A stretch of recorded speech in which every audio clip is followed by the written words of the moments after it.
Շոկի անկախ նրանից դուք ԵՏՄ թե Եվրամիության անդամ երկրի կազմում եք, եթե ձեզ համար շոկի դեմ պայքարելու միջոց ոչ թե ասենք ցայտ աղբյուրն է, այլ գազավորված ըմպելիքը, ապա այս 5 րոպեն հենց ձեզ համար է։ Հերիք է փնովեք բրիտանացի գիտնականներին, նրանք վերջերս փորձարկումներ են իրականացրել կամավորների խմբի հետ։ Պայմանը մեկն էր, պետք է շաբաթական նվազագույնի 2 շիշ գազավորված ըմպելիք օգտագործեին։ Իհարկե կամավորները լավ զովացան, բայց փորձաշրջանի ավարտին հանձնած մեզի անալիզն ախտորոշեց հիպերտոնիա։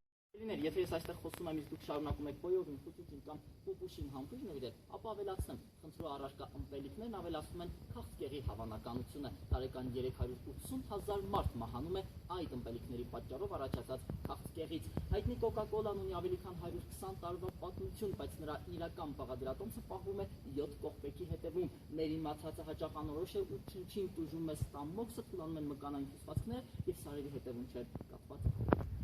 Իդեպ Ռուսաստանի ատամնաբուժական ակադեմիան ահազանգում է չկանգատվեք անատամ մնալուց, եթե այժմ շռայլորեն օգտագործում եք գազավորված ըմպելիքները, լավագույն ելքը թե կամ բնական հյութեր խմելն է։ Արտադրության համար սակայն պիտի ասենք, որ այսօր բնական հյութերն էլ իրականում բնական չեն ու ոչ հեշտակների թևերով։ Իդեպ բնական հյութերի մասին ասեմ, որ դրանք ստեղծվում են ոչ թե պտղատու այգիներում, այլ հագեցած լաբորատորիաներում եւ նրանցում առկա քիչ առաջ ասածս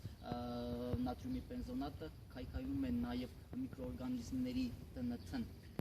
Որպեսզի պարզ հաշվարկով ցույց տանք մեր ասելիքի ճշմարտացիությունը, վերցնենք այսպիսի օրինակ. 1 լիտր նարինջի բնական, կրկնում եմ, բնական հյութ ստանալու համար մեզ անհրաժեշտ է 4-ից 5 կիլոգրամ նարինջ, որի համար պետք է վճարենք մոտավորապես 3000-ից 4000 դրամ։ Խանութներում 1 լիտրանոց բնական հյութի միջին արժեքը 700-ից 800 դրամ է։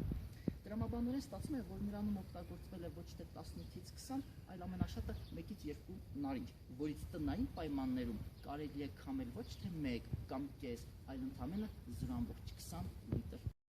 Օրգանիզմի 60%-ը ջուրն է, գումարած այլ տարրեր։ Չգիտեմ տեղյակ եք թե ոչ, բայց այդ թվում կա նաև աղի որոշակի պաշար։ Երբ ամառվա շոկից խեղդված ձեռքդ գցում ես գազավորված ըմպելիքի շշին, նրա մեջ եղած շաքարը դոմինանտ է դառնում աղի պաշարի նկատմամբ եւ այն մեր մարմնից չեզոքացնում։